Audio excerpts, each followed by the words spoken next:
Field Trip to the Moon by John Hare and Jean Willis. We saw them land in rocky sand. All sealed in silver suits, hand in hand the Earthlings marched with space dust on their boots. They parked their tiny spaceship, bright and shiny as the sun, and speaking in a tiny squeak, they marched behind the tallest one. There go all the spacemen.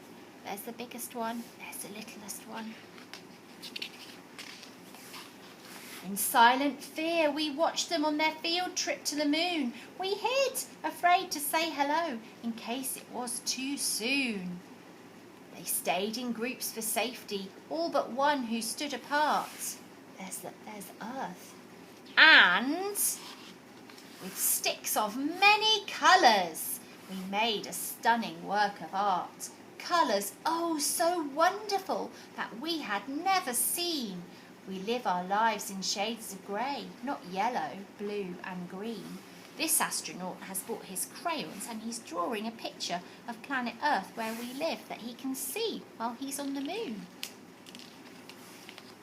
Then, to our great alarm, the Earthling made a zzing sound. Its head drooped as it dropped and its pretty sticks fell on the ground. That astronaut has fallen asleep. Zeke said, "It's snoring. It's what sleeping Earthlings do." But when it woke, the spaceship had departed with its crew. The Earthling ran and whirled its arms with a frowny face. Oh no, they've gone without him. It called, "Come back!" Alas, its words got lost in outer space. All alone and far from home, it sat down in despair.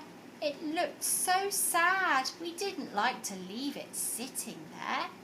It sighed and shed a tear, which we saw with X-ray eyes.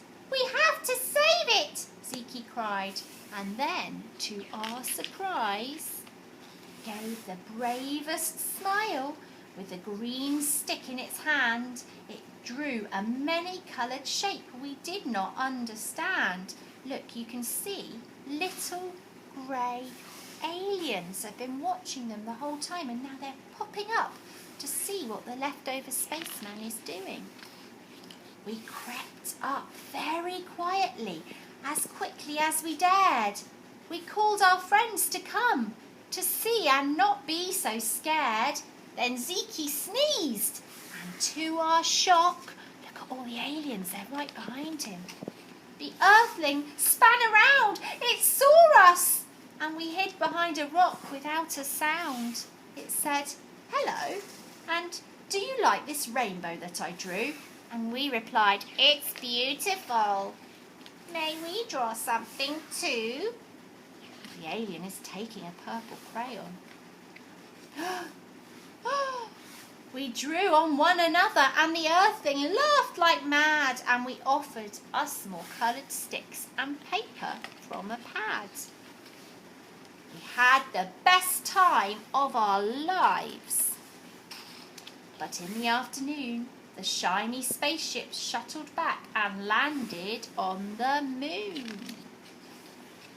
The Earthling looked so happy now that it was safe and sound, but the leader wasn't pleased with the scribbles that he found. "It wasn't me," the Earthling said. "The aliens drew those."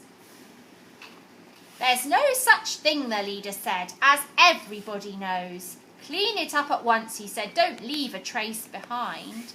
But, oh look, he's cleaning up the aliens' drawings. The Earthling left its rainbow colours in our hearts and in our minds.